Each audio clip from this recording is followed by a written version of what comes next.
The rainforest's mist traces the hills carefully. The first sun follows the fog, and silver stalks shimmer like a reflection drawn within a cloud. When rain comes in the dry season, the land celebrates. The mountains come alive with sun and mist. We found our place on the branch of an old gum tree.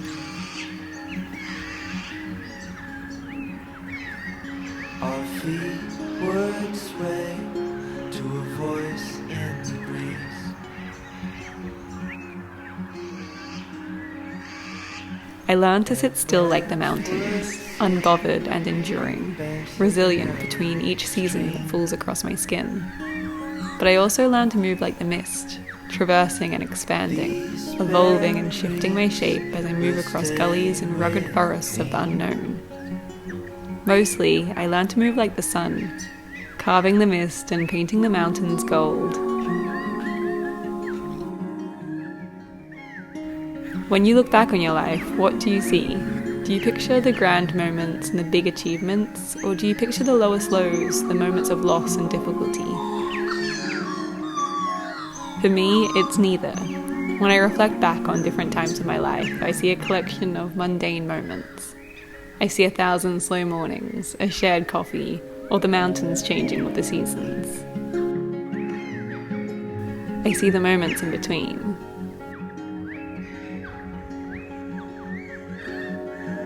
I think this is what it means to live in the present moment, to not linger in the past or dream of the future, but to enjoy the moments in between where you are and where you're going. We made our way to a hill beside the When I create, I find this space so easily. The past and future slip away. I revel in the simplicity of pen and paper, but I also feel the anticipation of what the drawing may become.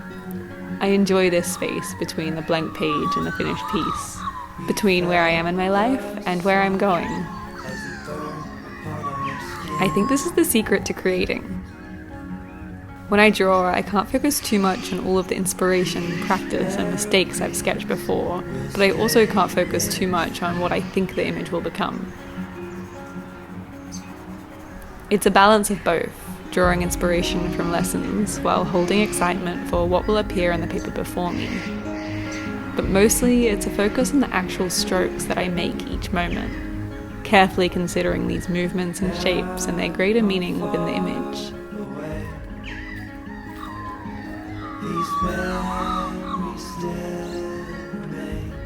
I guess that this is the same for how I can experience life too. Focusing on how my present actions can be shaped by lessons from the past and molded by inspiration for the future. But mostly, how my actions can be enjoyed in their own time.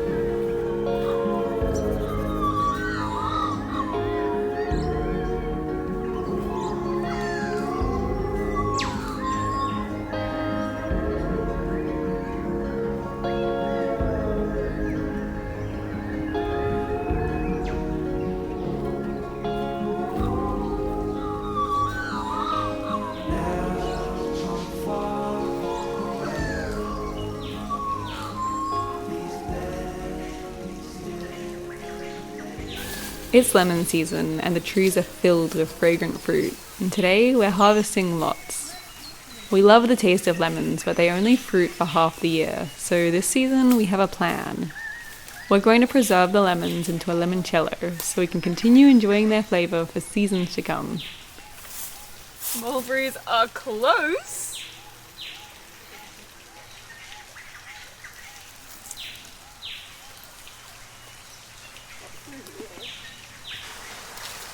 These bush lemons are the most incredible fruit. They're kind of all bumpy and wrong. Their skin's super thick and rough, but inside they've got this really like sweet citrusy flavour. It's incredible.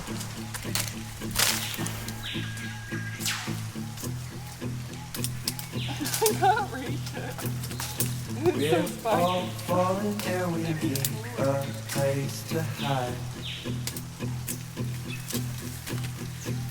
A safe place somewhere in the woods we can start the fire. All we know is what will be our home. We will stay till the break of dawn.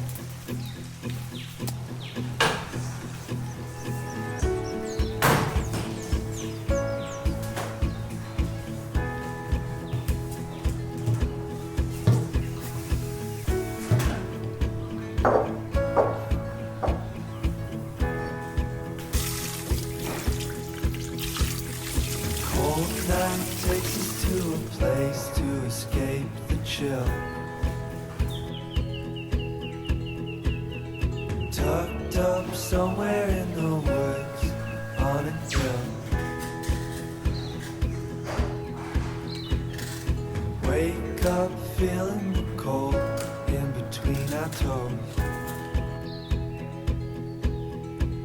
Is there a way back? Nobody knows. And we leave it all behind. Can't you see? We need some time. And we all sit around the fire. We feel a little warmer now. And we all sit around the fire. We feel so much better now.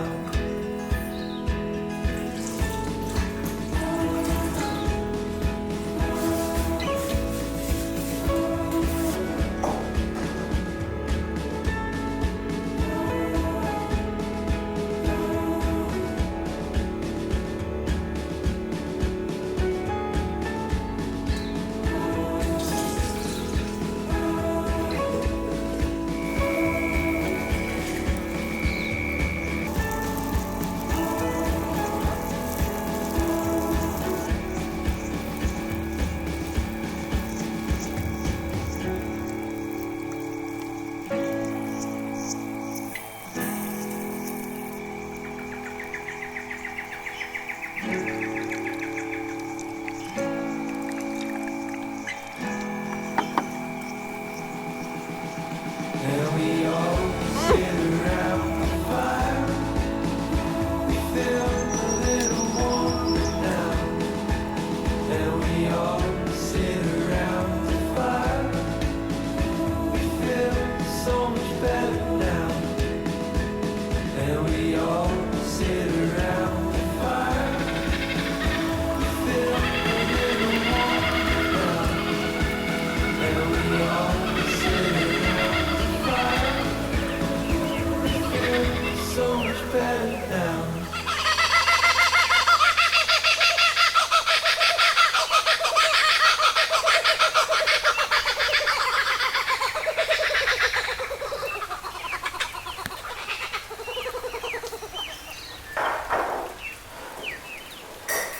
I think preserving and cooking from seasonal produce is another way to consider how to exist in the present moment.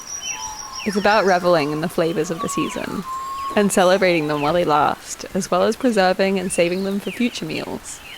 For me, cooking always feels like a little meditation on enjoying the now while also caring for the future.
the sheep's first run down the hill with little babies, so we're a little bit worried about them and they're a bit anxious to come. I think they're coming. Come on!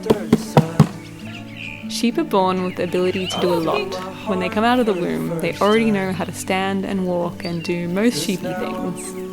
My favourite realisation of seeing these tiny lambs navigate the world for the first time is that they have an instinctual ability to bounce.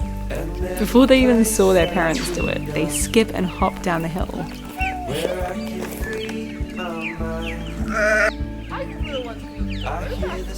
Every 10 steps the little lambs have a little break to get some milk. It's nice to think that they are born with this joy inside them. There's no evolutionary purpose for it, it's just fun. The lambs and their tiny bounces remind me to move through life with this innate purpose to find joy in each moment. Oh my god! It's just you and me. Feels like in a dream. You know what I mean. The summer air by the seaside. The way it feels so nice. The fire burns in the night sky. This life will keep us young, yeah, keep us young. Half the flock got distracted by kiwi fruit. Come on! They're coming back. There they are. Alright, we'll go up to the shed. Come on! Are you alright at that?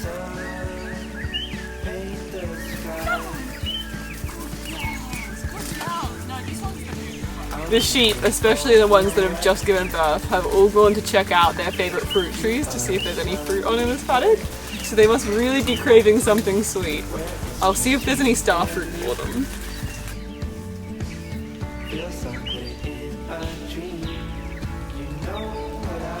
We give the girls lots to eat because they must be so hungry. They've been doing lots. They've got lots of babies to care for now. And we give them a good mineral mix that is really great for keeping them healthy and worm-free. Aphrodite, about 7 years ago, was a baby smaller than these two, and I remember being on this same hill, and her twin lanky boy, who is the big naughty one over there, were very sweet, and I remember cuddling them, and Aphrodite looked just like this little one.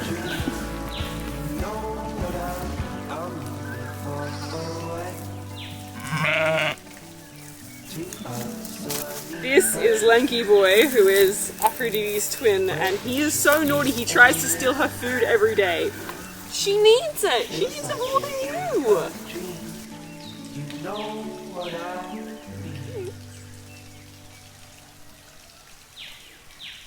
Etna is named Etna after Mount Etna in Sicily, and on the same day that Mount Etna erupted, Etna had her baby, so I don't know what that means, but we think we're going to name her Panini because we named Etna when I was traveling in Sicily years and years ago, and I had a really good panini at the time. So every day we try to check the little ones for ticks because we have a lot of paralysis ticks here, and there's quite a few of them at the moment, and if they had one it could kill them. So we have to be really careful to always check behind their little cute ears.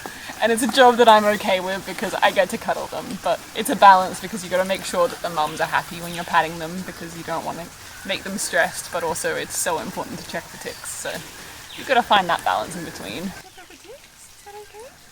Yeah, you know I checked you for ticks when I scratched you like this. Yeah.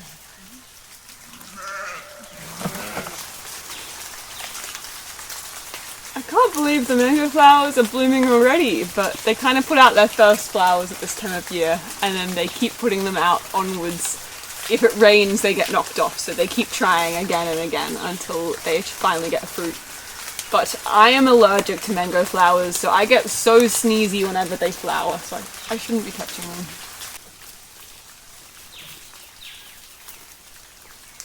The lychees are flowering as well. All of the summer fruits are trying their best to get their fruit out, but because it's so rainy in the summertime and the start of summer, we get a lot of storms. Normally most of the fruit gets knocked off these kind of trees, but every now and then in a dry season we get a lot of fruit. Thanks for watching, and don't forget you can buy our book in the link in our description. The music in this video is by Hollow Coves, and you can find their links in our description too. Thank you so much to our patrons for all of your support on our journey.